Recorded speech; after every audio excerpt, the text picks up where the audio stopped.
The Catholic Church has been involved in advertising for 2,000 years. We call it evangelization. We really believe our message, and we offer much more than a lifetime guarantee.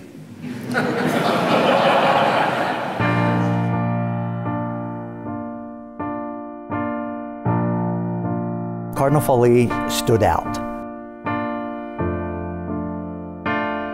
He was a natural-born communicator. He was brilliant. He was extremely talented, very funny, and a loving guy, and you couldn't help but love him back. He'd become something of a national figure in the Catholic press. He was appointed president of the Pontifical Council for Social Communications, and he had been until that time editor of the Philadelphia Archdiocesan newspaper, the Catholic Standard and Times. I still remember our first meeting back in 1999 as I was preparing for the World Youth Day in Canada, and he became one of the first faces, friends, warm persons who opened doors to the Vatican. As I look back over those years of friendship almost right to the end of his life, there are three qualities or characteristics that stand out. And these qualities have marked not only me, but so many people around the world. First and foremost was a warm personality, a person who specialized in hospitality, working for an institution so big and so vast that at times could appear to be cold and bureaucratic and distant. Archbishop Foley and then Cardinal John Foley made the Vatican a home to so many people. He gave it a face, he gave it a heart, he gave it an embrace, and he gave people a name. He recognized them. Secondly, Cardinal Foley was no pushover or fool.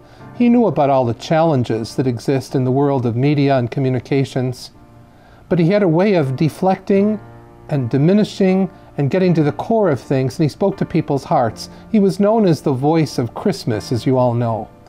But that voice of Christmas was a voice that soothed and it calmed and reconciled, and it was a voice that gave great credibility to our message. How many people relied on that voice? Even not seeing him, they heard a voice that was kind, a voice that was tender, and a voice that was truthful. He did not back down from some of the great challenges. I was news editor at the Catholic Standard and Times when Cardinal Foley was Monsignor Foley. I started there in 1977 and worked with him for 6 years. His experience was varied and amazing to a young journalist. He covered the Second Vatican Council when he was a priest-student in Rome. During the morning he would go to class, and in the afternoon he would cover the press conferences at the Second Vatican Council. So he was really in bishop school very early as far as somebody who rose to bishop. He was at the heart of the church at the most important time of the church, and he was acting as a journalist. So, you know, I got to see the long perspective in 1984 when he went to Rome as a communicator with the Pontifical Council for Social Communications. Cardinal Foley was a living example, promoter, and defender of a Catholic press that was made up of people who were both authentically Catholic, but professionally journalists. He used to say that our faith should be a further motivation for seeking the truth, not for hiding it. And he also recognized that on a very practical level, in order for the church to be credible in proclaiming the good news, it had to make sure that people didn't assume it was spending most of its time and energy trying to hide the bad. At the time of his death, the number of prominent figures in communications in the world, not necessarily Catholic communications, but prominent figures in communications across the world who spoke of their esteem for him.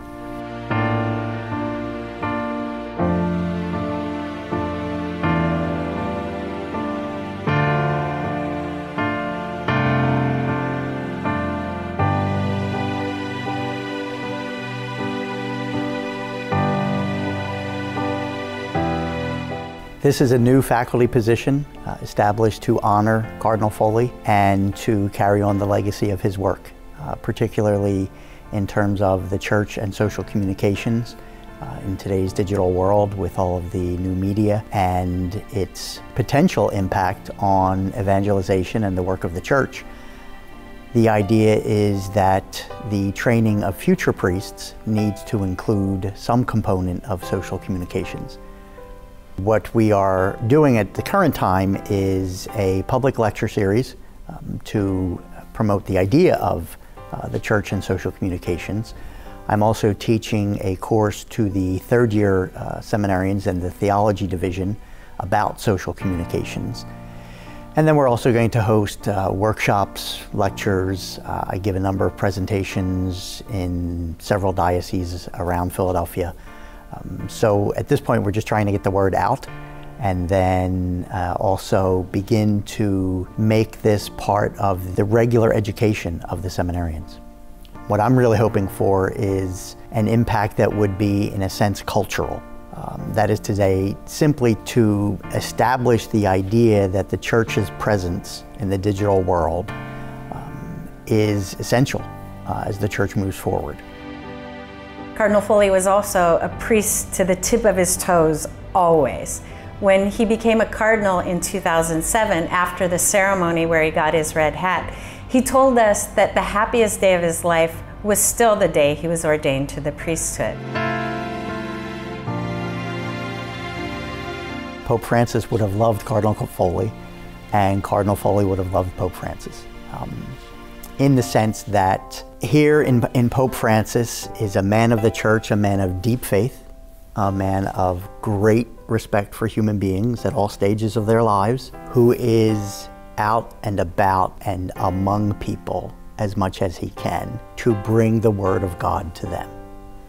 In essence, that's what the church's communications is all about. I think Cardinal Foley could appreciate that this Pope was made for the media and would celebrate that and make it work as best he could.